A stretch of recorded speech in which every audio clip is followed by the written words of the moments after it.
Our next panel, the boys from Bollywood. For this panel, we have Meenakshi Shetty, independent film curator, film festival programmer, and journalist, who will be speaking with author Akshay Manmani and film critic and author Aseem Chhabra. In today's panel, we will discover the frivolity, irreverence, and romance of Hindi cinema of the 1950s and 1960s, focusing on the work of Nasir Hussain and Shashi Kapoor. Before they dive in, a little bit about our panelists.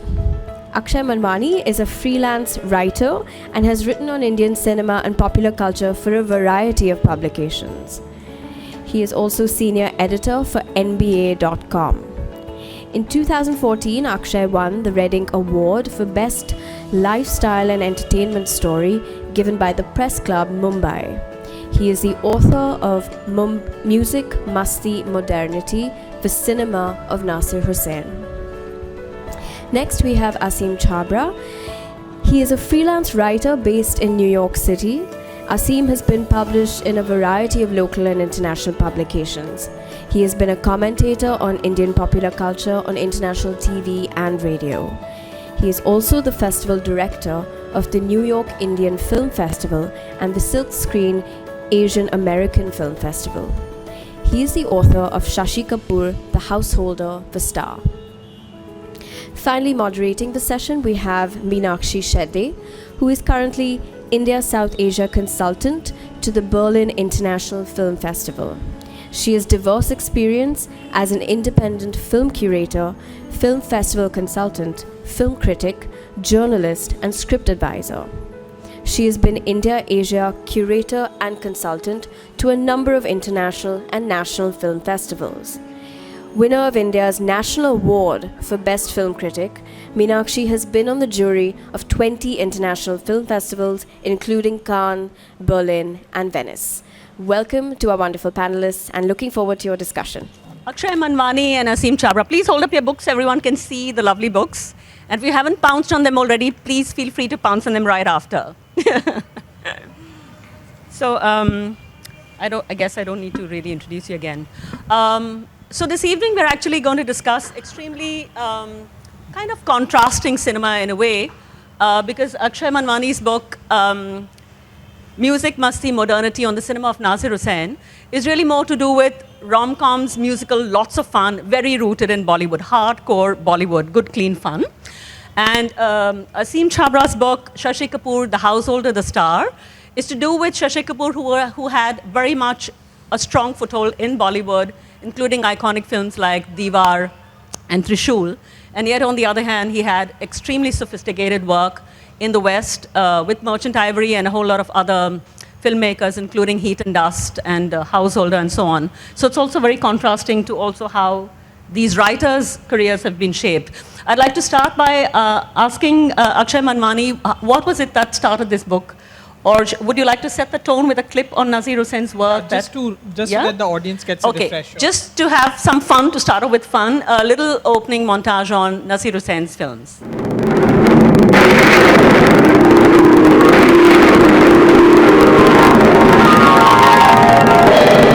क्या इश्क में समझा है क्या हुस्न में जाना है हम खाक नशीनों की तो करने जमाना है दिल तक देखो दिल तक देखो दिल तक देखो जी बात क्या मैं तुम्हारा भुट्टा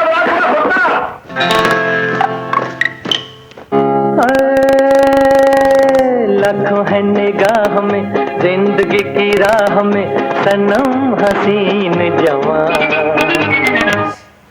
आई सी, यानी कि रॉकी का मैसेज। जी हाँ, कोर्स रॉकी ने कहलवाया कि क्या जादू भरी आंखें हैं आपकी। मैम साहब, आई एम बहुत सॉरी। आई एम चिल्लाया, I am sorry. Okay, come on baby, now eat it. Eat it. ओ कहने वाले मुझको फरेबी कौन फरेबी है ये बता। मेरा काम था सुनीता को आके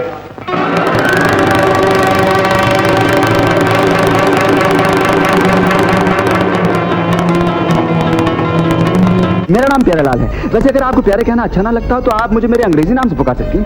वो क्या है? डार्लिंग।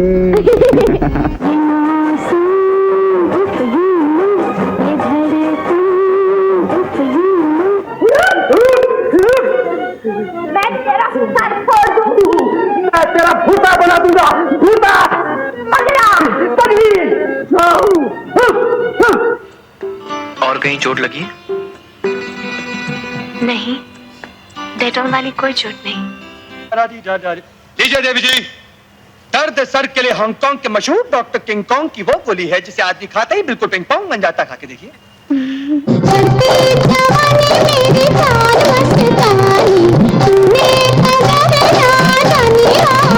जॉलीगुड जॉलीगुड जी, यानी कि आधा वर्ष। मेरा नाम जगत है, जगत नारायण जॉलीगुड जॉलीगुड जी। मेरा पूरा नाम मिर्जा चंगेजी, हॉलीवुड हॉलीवुड। अरे क्या करी, प्यार के बच्चे तो सभी होते हैं। अरे ओ मेरी सोनी, मेरी तमन्ना, झूठ नहीं है मेरा प्यार। वो फटाफट क्या करेगा? वो फटाफट बताना मुश्किल है। देखो जी, कानूनी कार्रवाई फटाफट नहीं होती जी। जैसे जैसे कार्रवाई चलती रहेगी मैं जैसे जी को रजी डाक के फटाफट खबर करता रहूंगा। फटाफट बिल्कुल। अरे होगा तुमसे प्यारा कौन, हमको तो तुमसे है एक कंचन। हाँ, तू तो ईमानदारी की तोप है टुन्ना, महात्मा गांधी है टुन्ना, सरोजनी नायडू है Tunna.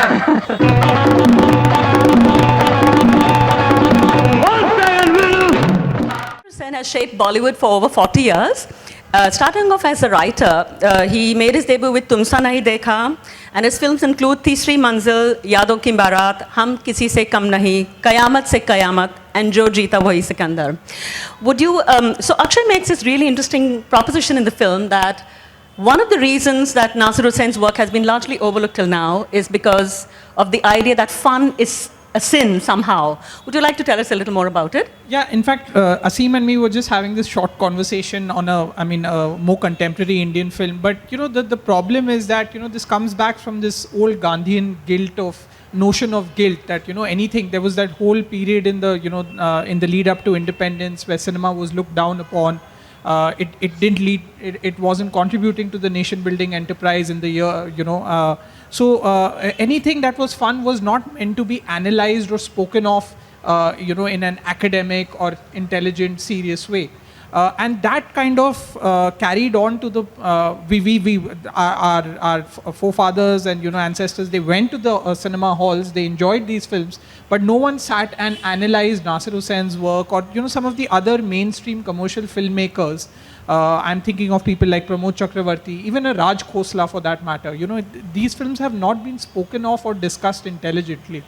There is a certain, when we look at the history of Hindi cinema in the 1950s, there is a certain kind of lionizing that has been done and a rather one-dimensional account that has been given in terms of the Nehruvian socialistic films of the likes of Mehboob Khan, Guru Dutt, Bimal Roy.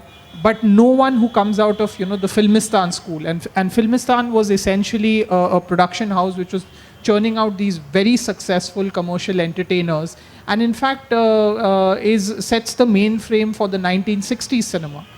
People like Nasir Hussain, Subodh Mukherjee, who made Jangli, arguably one of the biggest hits of the 1960s. Their works are not spoken of or discussed intelligently, and it all comes back to that Gandhian guilt of notion of guilt. One of the things that Nasir Hussain was known for, among many others, was his discovery of actors like Devanand and Shami Kapoor through creating the persona of a very urban, sophisticated, witty, flamboyant kind of persona. Why is that persona so enduring? And well, it was special and it was enduring because the dominant trio back in the 50s is this Dilip Kumar, Raj Kapoor, trio, Devanand included. And these heroes were largely, Devanand is the underdog, when he's playing those dark noir characters in films like Bazi, Taxi Driver.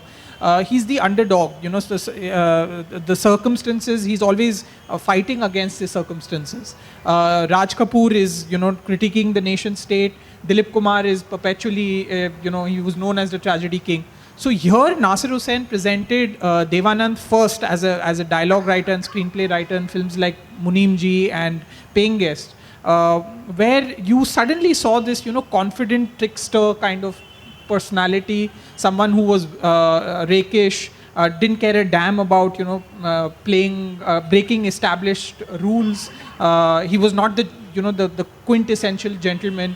There was a little bit of the devil in him. You think of a film like Paying Guest and Devanand, he doesn't have a job. He has no problems in taking money from the woman he's romancing and living in her house. These were anathema to the hero, and it comes in that that there is a little bit of that Leela figure, that Krishna Leela figure. Nasir Hussain's hero is based on that. And then once Shami arrives, you suddenly see a hero who's dancing, who's singing. The Hindi film hero, before that he sang, but it was almost operatic in a sense. Like, he sang from this corner of the room and his voice traveled many miles away to this lady who's in the hills. And, I'm thinking of Dilip Kumar in Madhumati. Whereas Shami Kapoor comes, he dances, there is a certain, the word that, the term that I was given by this gentleman in Delhi, and we spoke about that, Kaushik. Kaushik, used the term along with Kaushik from JNU. From JNU. And, there was that manic energy, which was not there in the heroes of the 1950s. So that entire packaging of a new Western-styled hero in the shape of Elvis Presley. Nasir Hussain was very influenced by Elvis Presley. He was an avid fan of Elvis's films. I think, captured a new audience, who were probably getting tired of these nation-building narratives, which is why the nation-building narratives also disappear by the time the 1960s are upon us. Yeah. Aseem, I'd like to ask you, because Shashi Kapoor's work is such a counterpoint to the majority of Nasir Hussain's work. And would you like to tell us, because you've been maybe for 35, 40 years in New York and here as well, tell us your early discovery of Shashi Kapoor and why he's interesting enough to write a book about. Well, my early discovery, can you guys hear me? So my early discovery of Shashi Kapoor was probably just the same way as everybody else. I still remember watching on Delhi Doordarshan black and white, Jab Jab Phool Khile. It's a beautiful color film, but we only had black and white TV in those days. And I have a clip from that. Or later, then I skipped school to see Sharmili. It's, early 70s, the most romantic. And then, I watched Shashi's progression through the 70s in films like Diwar, etc., where he was a very strong counterpoint to Amitabh, which is something that I sort of discuss a lot in the book, because, 2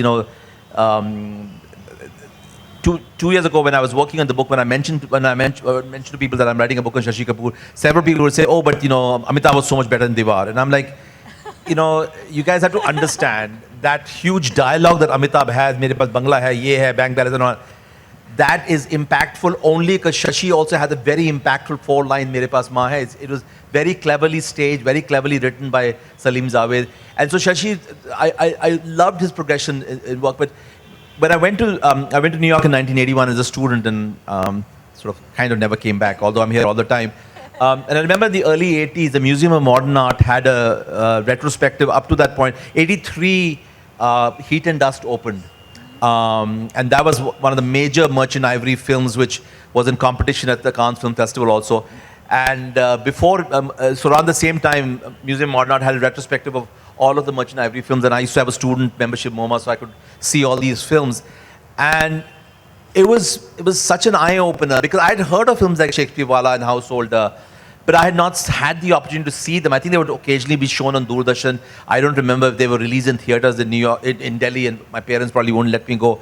But it was such a revelation to see that there was a whole different side to Shashi, which I'd heard about, but to watch it really, and then especially I think, and that sort of became my career as choice, because I even till today I keep exploring how Indians do in America and how Indians are projected in American films and Hollywood films. And so yeah, I mean, that was the whole process of discovering Shashi. So long before I thought of writing this book, I was writing it in my head in any case.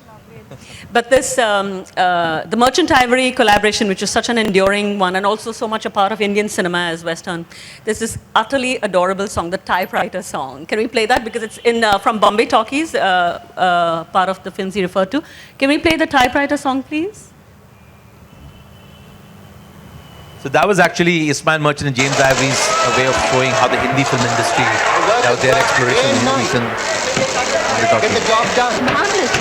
The work is work day and night. Get the job done. Marvelous. The girl's dance on the key of the typewriter. The key for them. This is Harichand Mathur, the writer of our film. A writer. How'd you do? Pleased to meet you. This is Lou Shalane, the famous international novelist. From Tempting Adams. You read it? Of course, who hasn't? Everyone is talking about it. Aren't they great? Our dance. How'd you do?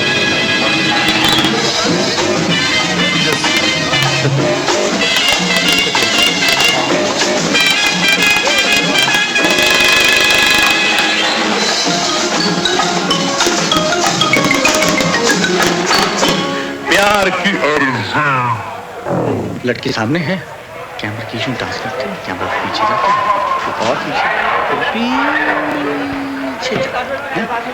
Cut आपका बहुत बड़ा close नहीं पहले जो आपने मुझे script सुनाई थी उसके अंदर ये गाना था ठीक है लेकिन ये गाना जो आपने रिकॉर्ड किया है tip tip tip tip tip tip typewriter Sitting in a museum in New York watching this film, and I'm like, my God, Shankar Jaikishan's music, Kishore Kumar's song, which I had not heard until then, and it was such a discovery. And I'm sure since then the film may have played here. It's available in the Criterion Collection, but at some stage I said I have to write about it. It took me another 30 years to write about it, but. Tell us about what I find really interesting in contrast with Nazir Hussain's work is how Shashi Kapoor was so suave and elegant and intellectual to begin with. He really did not want to do song and dance at all in the early years with Raj Kapoor. Would you tell us about it? Well, I mean, it had to do with the way Shashi's upbringing was. He quit school at the age of 15 or something and started working for Prithvi Theatres, his father's theatre company. And So Raj Kapoor's. No, Prithviraj Kapoor's. Prithviraj. So, but Prithviraj Kapoor was very clear about the fact that just because you are my son doesn't mean that you will become the star to begin with. He had to lift the lights, and he did everything. Shashi did everything that the other crew members are doing. And then later, Prithviraj Kapoor actually loaned Shashi Kapoor to the Shakespeareana company, which was being run by this man Jeffrey Kendall, and they were going around performing Shakespearean plays in schools and colleges in India. And that's where Shashi met his wife, Jennifer. So Shashi's upbringing was theatre as such. That's how, and he got married rather early. I think he was in his early 20s and Jennifer was slightly older, and a year later Kunal was born, and they really didn't have enough money. So out of desperation, he was a reluctant actor. Out of desperation, he actually had to act in films, and he got a role in a film called Char Diwari, which Raj Kapoor had to call Nanda to agree to work with him. But his second film was Yash Chopra, which is a brilliant film, by the way. Dharamputra, you guys should really see it. Politically, I think from today's context, it's a very important film also, the whole Hindu-Muslim identity issue. But Yash Chopra asked Shashi Kapoor that you have to lip-sync a couple of songs, and they actually had a huge argument. And Shashi eventually had to relent because the director wanted him to. And there's a very beautiful romantic song, Mahendra Kapoor's voice, and then there's a patriotic song. But once he did that, then Shashi became very clear about this is the kind of work I have to do to make a living and make money and support a lifestyle and family and everything else. And he did all sorts of commercial films. But at the same time, he was very fortunate. It was actually in early '63 he acted Householder, the first film the Merchant Ivory team made. So he was able to get this satisfaction to do that kind of films, which are an extension of the theatre experience life he'd had, while he also did Jab Jab Phool Khile, which is equally lovely. What I find really interesting is not only was, his own personality was suave and elegant, other than the roles he had, but he really had to prove he could do slum it and do like a lower middle class role in Householder. Can you tell us about that specific? So yeah, what happened was, it's a long story, but and how you got to know about it. Yeah. Yeah. So Ismail Merchant and James Ivory had already talked to Shashi, and there's a whole story about how they called Ruth Chawala, who was living. She was the writer. Writer who was married to an Indian architect and was living in Delhi. And they called her, and they first said that we would like to make this film, and she was first reluctant to give the film her rights to the book to these two filmmakers. But once she agreed, they then suggested that we think Shashi Kapoor could play the lead role. So the lead role is of this very middle class, lower middle class school teacher. And now Shashi is just naturally such a good looking man. You really can't do away with his good looks. And he was very, very good looking at that time. He was so young. So Ruth Jhanwala was very opposed to the fact that Shashi would play that kind of character that she had written in her book. So then Shashi, when he heard about that Ruth was against him playing the lead role, he went to a barber in Delhi and he said, give me a very typical lower middle class kind of a haircut. And once he got the haircut, he took pictures of him and then sent them to Ruth Jhanwala, and then finally she agreed. So, yeah. Shall we take a look at a clip from The Householder, please? This is a lovely scene where Shashi doesn't speak much, but there's a lot of humor in it.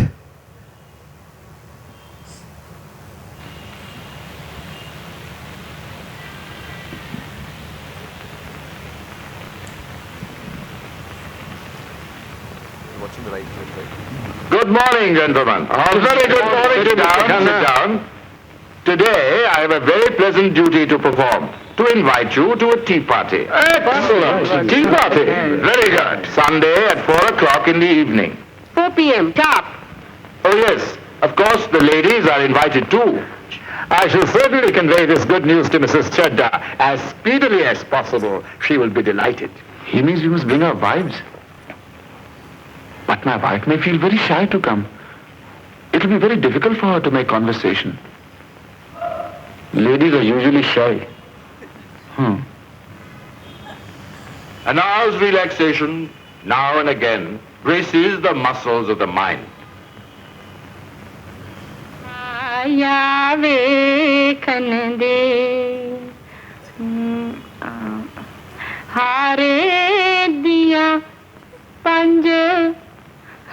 Oh, I have forgotten. Shashi's boss was one very well-known journalist, Ramesh Thapar, who passed away. His son is now married to Shashi's daughter, so it's just a lovely coincidence. And that was, of course, the lovely Leena Naidu in that clip. Akshay, I wanted to ask you, can you tell us about Nazir Hussain's early discoveries of Devanand and, say, Shami Kapoor, who had like 19 films before, but he really gave him his big break? Yeah. Well, the Shami Kapoor-Nasir Hussain collaboration is interesting because when Nasir Hussain was starting work on Tumsa Nahi Dekha, which was his debut film as director, he'd already written a couple of films for Filmistan, Anarkali, Munimji, Paying Guest. He'd actually written Tumsa Nahi Dekha with Devanand in mind because, that was a character that he had, he was Dev, and he had worked together, and he just thought that, that persona again was a continuation of the persona that he had presented in Munimji and Paying Guest. But Dev Saab turned down that film, and which was, I'm sure, a big setback for Nasir Hussain. And at that point, the big boss of Filmistan was Shashadhar Mukherjee. Shashadhar Mukherjee was a very big producer in his time, but today perhaps his one point of reference would be that he's Ayan Mukherjee's grandfather, or Joy Mukherjee's father. This is the tragedy of the times that we live in. But so Shashadhar Mukherjee actually recommended Shami Kapoor to Nasir Hussain, and Nasir Hussain was not convinced because Shami had this huge, 18, 19 flops behind him. He was almost considered a Raj Kapoor clone. He had this pencil mustache. In fact, in one of his own films, the female character tells him that, what's so unique about you? You look like Raj Kapoor's clone.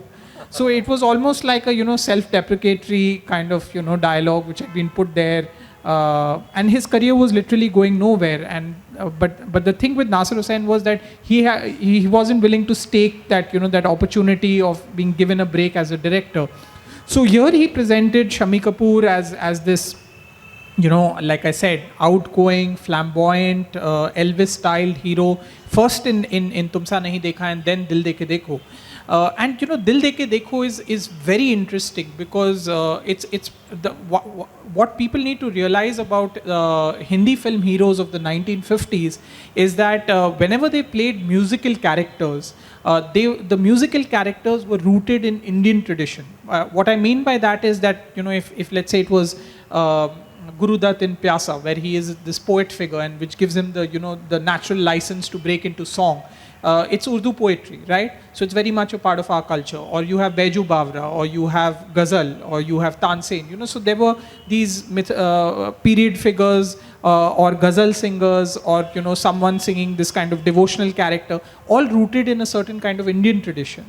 Now with Dil De Ke Dekho, Nasir Hussain makes this departure where he presents Shammi Kapoor as a drum player in a Western band. And that kind of sets the tone for later films to then give their heroes that kind of a persona. So you have Chinatown, where Shammi Kapoor is again, he's singing in a bar. Teesri Manzil, Nasir Hussain just carries that role forward. And then 3 generations of Kapoors actually play these musician characters. Rishi Kapoor plays it in Hum Kisi Se Kam Nahi, which is Nasir Hussain, and then in Qarz. And then Ranbir Kapoor many years later plays it in Rockstar, which is also has Shammi Kapoor. So actually, who's the first guy who does it? It's Nasir Hussain. He presents this Western-styled hero who can, be part of this drumming band and, the Deonar club band, it's called in the film.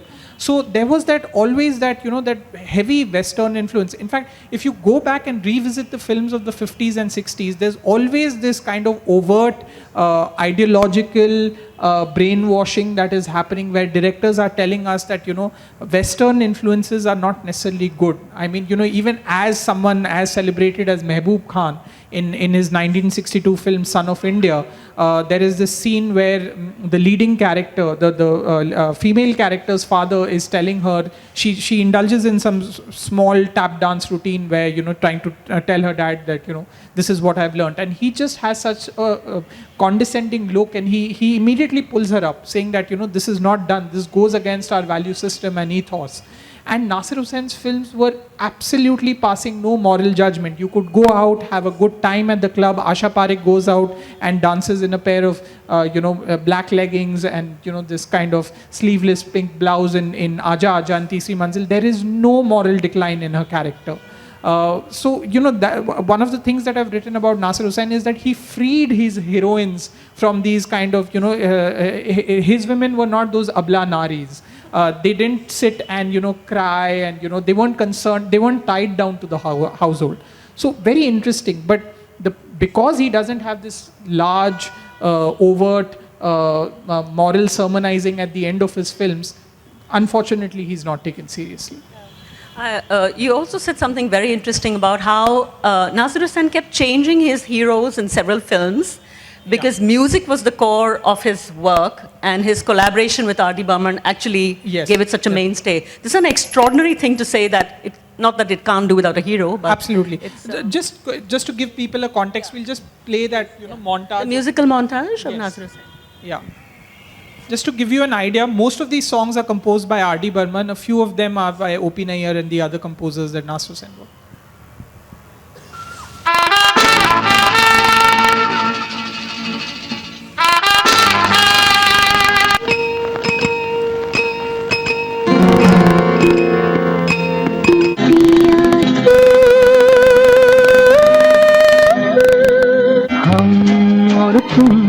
और ये समा क्या नशा नशा सा है। चांद मेरा दिल चांदनी हो तुम, चांद से है दूर चांदनी कहाँ। मेरी निगाहें शौक से बचकर यार कहाँ जाओगे। चली जाए मारना दे डंक नजर कोई हाथ।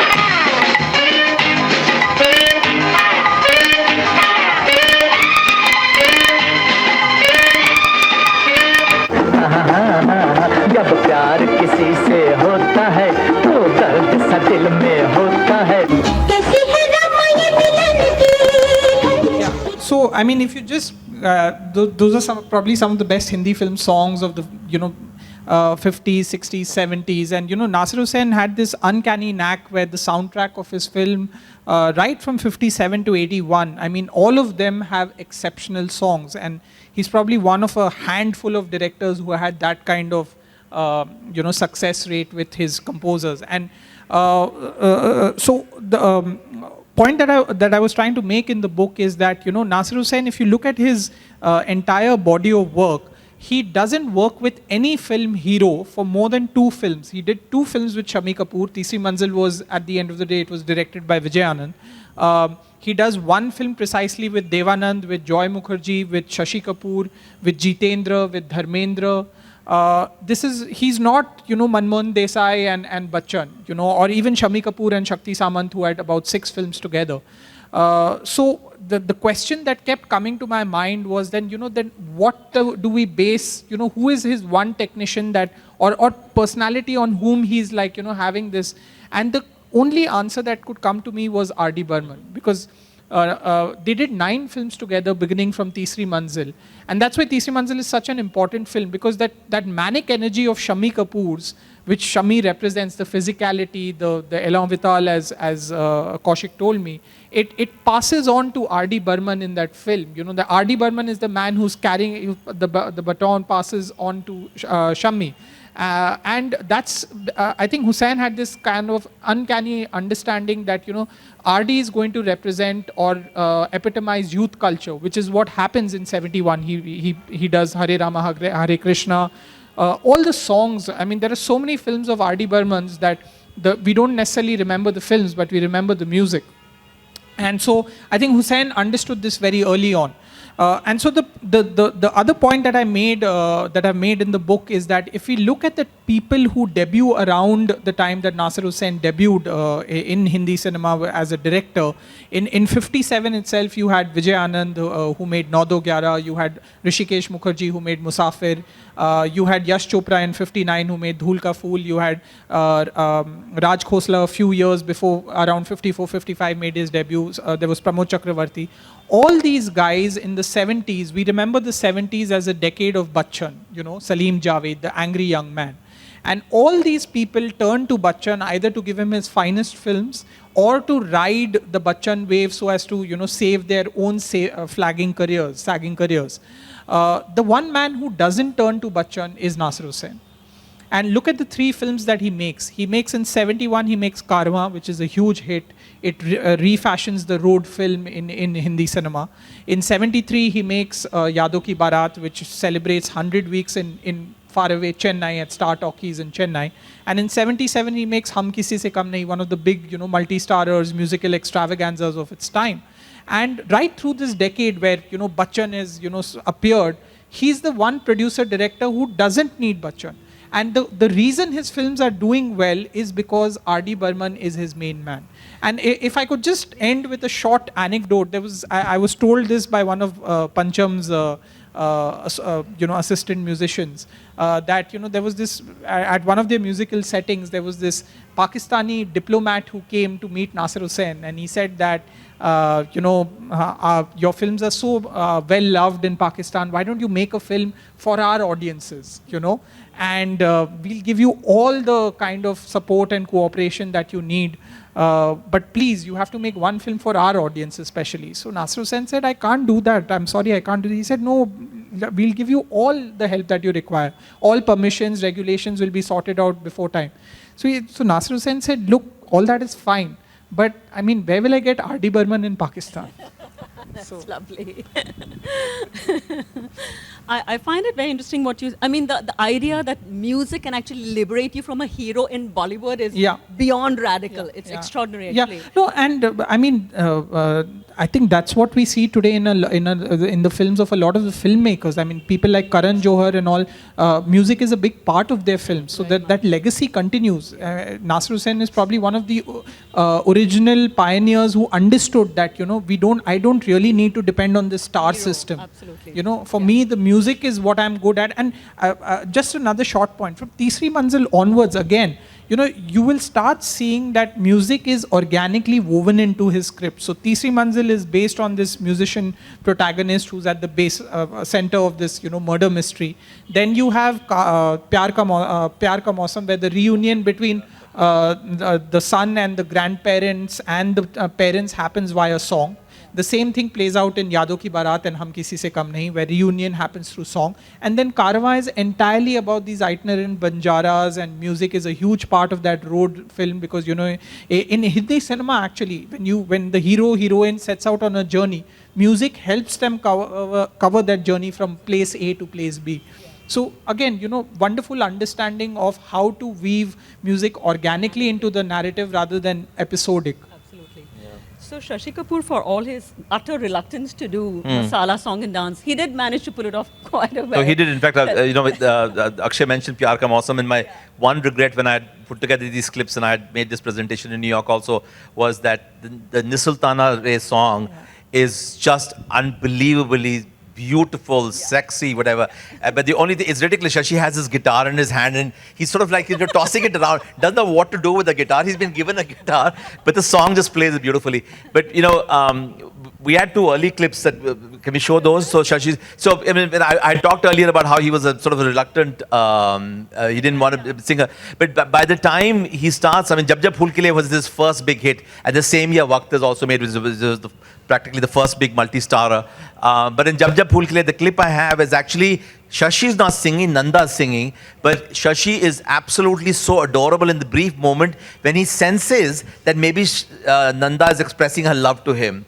And then the second clip we have is from Sharmili. You guys have the Sharmili clip also, right? Which, yeah, we can play Jab Jab first and we can play Sharmili, yeah. Sing this first. Okay.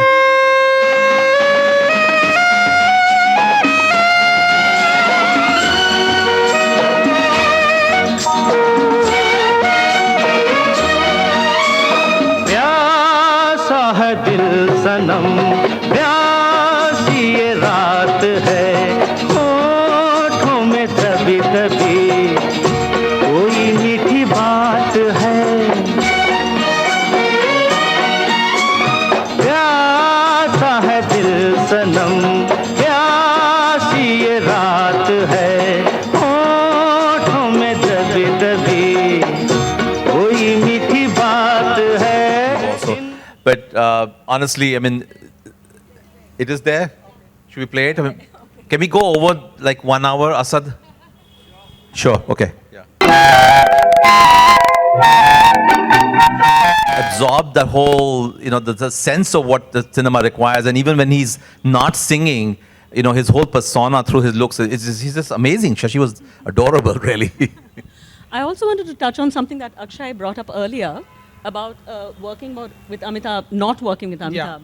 Yeah. And it's so interesting to me what you said about the energy, the chemistry between Shashi Kapoor and Amitabh and why he endured nonetheless. Can you tell us about that a little? Well, you see, what I think one of the most remarkable things about Shashi, in any case, I just want to briefly, I'll come to Diwar, but, he never had this, he never became like the #1 star. Because Shashi was just about to become a star after the success of these films in the late 60s. He was in a couple of films, Hasina Maan Jayegi, he was in Pyar Ka Mausam. They were all doing really well. And then suddenly out of nowhere, an actor arrives, out of nowhere, a man called Rajesh Khanna. And Rajesh Khanna was such an explosion, and this is something that actually Gautam is the one who told me, and I really understood that. He had like 17 hits in like 3 years or something. And so Shashi was completely relegated to like the #2 at that point. And then immediately after that, 73, you have Zanjeer, and you have this Amitabh Bachchan's Train, which Amitabh actually struggled quite a bit initially. And what Shashi learned to do was to accommodate and sort of settle in this setup. So he had no issues playing a secondary role, a supporting role. Diwar, actually, everybody remembers Amitabh, but Shashi is the one who got the Best Supporting Actor for Filmfare. Amitabh did not get the Best Actor award. So I'm just saying that, Shashi very, very comfortably played what we call a supporting role, but it was an equal important role. Javed Akhtar talks a lot about the fact that Mere Paas Maa Hai dialogue would have had no impact at all they thought about that how Shashi should be only given 2 or 3 words to speak.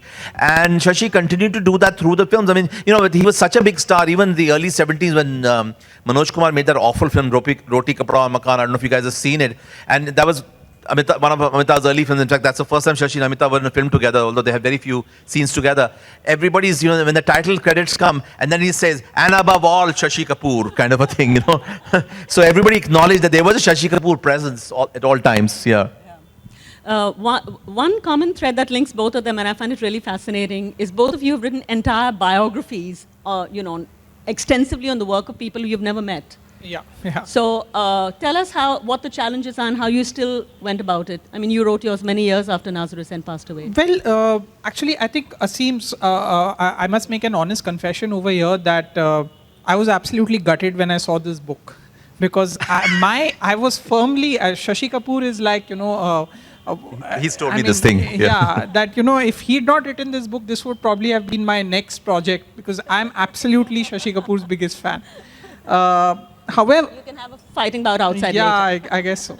No, so my book is not strictly a biography in that sense. It's more an analysis of Nasir Hussain's films. Yeah. My previous book, which was a biography of the poet lyricist Sahir Ludhianvi, was a biography. So I'm going to answer this question in that context, because I also didn't meet Sahir. He died in 80 and I was born in 79.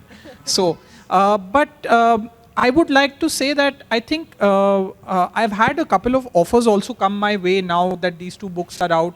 You know, people asking me to profile people who are alive, and I find that very difficult, because I almost think that, you know, with that opportunity also comes this kind of sword which will be hanging on my head, that I will have to be adulatory, and I will not be allowed to say even one unkind thing. Even if it's not personal, if it's an analysis of someone's work. So in that sense, I have enjoyed, writing about people, I mean, who are not there to, you know, kind of tell me that jo likhna, acha hi likhna. You know, that kind of thing is not there.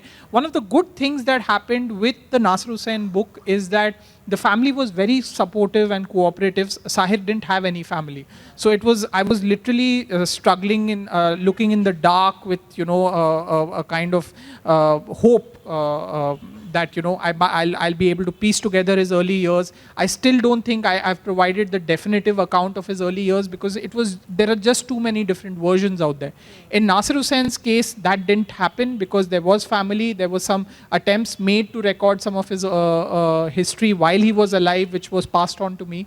That was good. And the best thing that happened was in my very first meeting with Nasir Hussain's daughter, Nuzhat. Nuzhat told me that, you know, we don't want you to write a kind of, you know, an adulatory book. If you have to put down Our Father's Cinema, please feel free to go ahead and do so, provided you do it objectively. And that was like, you know, that was an extraordinary thing for someone to say, because at that moment I realized that I can do what I want to do. And really, they didn't interfere at any point in time with, you know, what it is that I was doing, because they also gauged from the questioning that this was more an analysis rather than, you know, me looking to uncover some hideous skeletons in Nasir Hussain's closet. Yeah. So, I was curious if you feel, since Nasir Hussain was anyway overlooked largely by some of his luminous contemporaries. Do you think the book would have been written if Amir Khan had not taken the initiative, his nephew, of course, had not really taken the initiative to get it started in the first place, and then that you were involved? Can you tell us about it? Yeah, Amir didn't take the initiative to get it started. I mean, this was an idea that I had, and I went to the family saying that, you know, I would like to write a book about your dad's cinema, because I grew up on these films, Yadon Ki Baaraat, Hum Kisi Se Kam Nahi, and then when I was 13, 14 years old, my mom took me to watch Jo Jeeta Wahi Sikandar, which is also, you know, the first film that we saw in black. We just didn't want to miss out. So I had taken the idea to them. What Amir did very nicely is that once you know, he had been told by his cousin, that is Nasir Hussain's daughter Nuzhat, that I was working on this book, he was very, very gracious with his time, and he made several phone calls to a lot of filmmakers and directors whom I wanted to meet, requesting them that they give their time to me. I would have probably found it very difficult to get through to them, them as easily had Amir not spoken to them. But he was just very magnanimous. And again, none of them, in any way at any point in time interfered, saying that they may have disagreed with me while I was interviewing them, but they didn't say that don't put that down.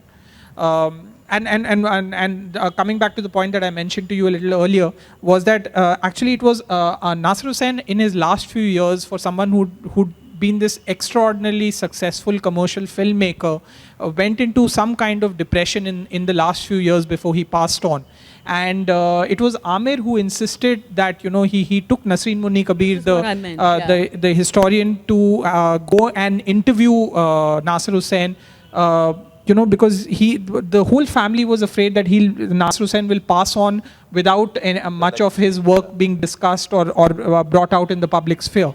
So he literally dragged Nasreen there, and there was this long 1 hour, 20-minute interview that she conducted with Nasir Hussain, impromptu, audio file, which was passed on to me. And it was most helpful because he spoke of his early years, where he came from, his dad not being around. His dad passed on early, and while his dad was alive, they couldn't go and watch cinema and all of that. So that really helped me at least tell, where he came from, which sometimes is, helps you understand that what are the man's influences. So that was a key source for your book. Very important. Yeah. You lucked out that Nasreen didn't do the book, because she writes a book on just about everybody. There are no more books left for you and me to write, by the way. Correct. I love Nasreen, but she's so prolific. Yeah. But also you also wrote this fantastic book without actually meeting Shashi Kapoor. So what were their challenges, and how did you still go about making it? So, the first person I interviewed was Sanjana. And I approached Sanjana through Dev Benegal. And by the way, Dev Benegal, some of you might know, is a filmmaker who was a big support to me, because his first job was as an assistant on Kal Yug, which is Shashi's production. And I met Sanjana in Delhi at her place, and lovely interview, all these memories and all of those things she said. And then I asked her, I said, how's your father doing? And she said, he's got dementia, he's not doing well. Now, my father passed away in 2012, dementia, which became Alzheimer's kind of a thing. So I knew what that means. And then a few other people who I interviewed, Rishi, Simi, who gave me some wonderful interviews, all talked about it. So I did not even push this family to say that I want to talk to Shashi. I was just very fortunate because I'm a film journalist, and I also program a film festival in New York. So over the years, I've had this contact and relationships, and people know me or something like that. So, just one email to James Ivory, and I got a wonderful interview with him, with whether it was or an email to Amitabh Bachchan. People really, I was trying to see if I could get to talk to Aditya Chopra, because to get the Yash Chopra legacy. And I was told that Aditya will not give an interview, but you can talk to Pam Chopra. I'm like, sure.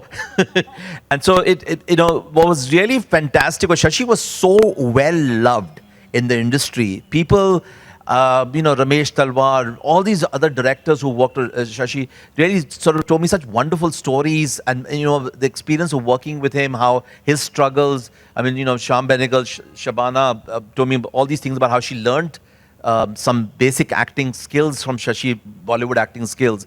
There was one person, I'm not going to mention the name. If you get me drunk, I'll tell you later, who refused an interview because, well, whatever. And that person apparently was not happy with my books, but who cares? But yeah, what I lucked out about was, and very briefly I'll tell you. So the Merchant Ivory team in the early 2000s they had released the restored DVDs of practically all of their films through the Criterion Collection in the US. So I had gotten the Criterion collections of all the films in which Shashi had acted, and I had some of the others and all. So in the extras on this film, Ismail Merchant was always giving interviews. He's also passed away.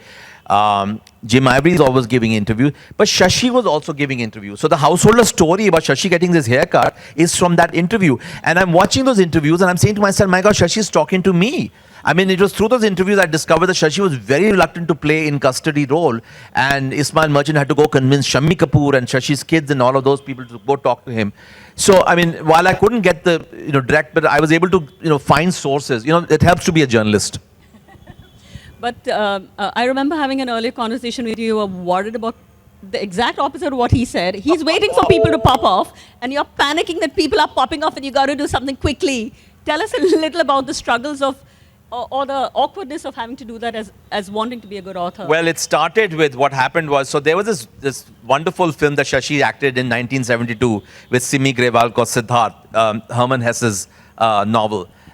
It's a little dated film, but it's just beautiful to look at. Sven Nykvist shot the film, and Hemant Kumar's music. It's just absolutely beautiful. They look stunning, both Simi and Shashi. I had the director of the film, Conrad Rooks. I had met his son at a museum in Manhattan, Rubin Museum, and many years ago. And I was like, "Wow, you're Conrad Rooks' son." So I had taken his email and phone number down. And then 2 years ago, when I started to work on this book, I sent him an email. When I reached after I interviewed Sanjana, I sent him an email saying, "Listen, Alec, I don't know if you remember me. I'm writing this book, and I would like to talk to your father." So 2 days went by, and there was no message from Alex. And I happened to be on IMDb, and I suddenly discovered that Conrad Rooks had died in 2007. I said, holy shit, he's already dead. So then I had to write to this guy saying, I'm so sorry your father has passed away. I had no idea. But can I talk to you about the making of Siddharth? I mean, as it happened, he was such a support to me, gave me amazing pictures of Siddharth, told me a lot of the stuff. Simi was a big support also. But then I began to worry. He's going to turn 89 this year. I mean, he is very, very old. And I've interviewed Jim Ivory many times before, I mean, all these years in New York. And so, again, 2 years ago when I was about to interview him, and he said, well, I can't talk to you now because I'm going to Paris. I'm like, this old man is going to Paris. Okay, go to Paris, then we'll talk later. And then he said, I'm going to be back on a certain day or something. So I gave him a week to get over jet lag. I call again, and he said, I'm in Italy. I'm like, my God, man, please come back before something. He's still alive, thank God. It's horrible for me. I started panicking that something will happen to these people because they were they had this legacy. And James Ivory was amazing. When I went to his apartment and after the interview, he said, I'll give you photographs from the Merchant Ivory films, but I don't want to give you what photographs that have been used before. So he picked other stuff, which I was very touched. But then he wanted them back very soon. He said, I don't want to lose them. But that's a fantastic way of...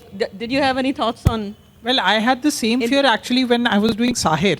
So in Nasir Hussain's case, when I was doing my research on Sahir, I was very fortunate to meet the music composer Ravi, Yash Chopra, and Dev Saab. And just a few months before the book came out, these gentlemen, all of them passed on one by one, and I was like, and in fact, I was hoping that I would request Yash ji to write a foreword to the book, but that opportunity never came around. But at least I was lucky to speak to him. Yeah. I'm sure there's lots of book writers with people in their heads, move fast because ... So any questions from the audience? Any questions to either of the authors? Would you like to, any thoughts you want to share? Any memory on Jennifer Kendall? Oh, I write a lot about that, Jennifer, in the book. Jennifer Kendall really shaped Shashi Kapoor who he became, including the fact that she watched over his diet, and Shashi was the only Kapoor who stayed very, very slim and thin until Jennifer died, and he was so devastated that he started drinking a lot.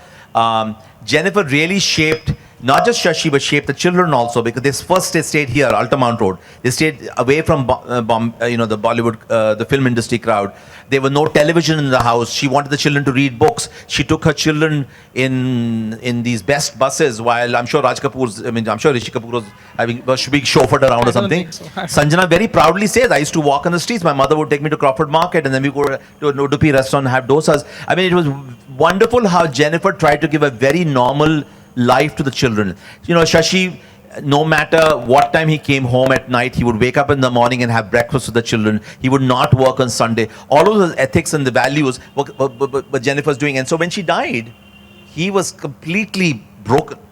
And, and then nobody could stop him from his drinking and his eating and all of those things. So, also his thinking in terms of the kind of, Jennifer, it was through with Shashi and Jennifer that Prithvi Theatre was created because of them, because they both wanted to do something as an homage to Prithvi Raj Kapoor, but they both had this love for theatre. I mean, where in Bombay, anywhere in India do you have a institution like this for 365 days? You have theatre, there's theatre, there's conversation, there's a lovely gallery, cafe, and all of those kind of things. That was all Jennifer's doing with Shashi's money, of course. Shashi kept doing these horrible films, so he could, and then, it's really, very quickly, Jennifer came back to acting again when she was, after many years, after, she acted in Junoon, and gave one of her best performances in 36 Chaurangi Lane, and unfortunately, she fell ill soon after that. So. Okay, any more questions, or then we wrap up? Okay. So thank you very, very much, Akshay, Asim, for a Thank great you, and thank Meenakshi. you for being a great Thank you. audience.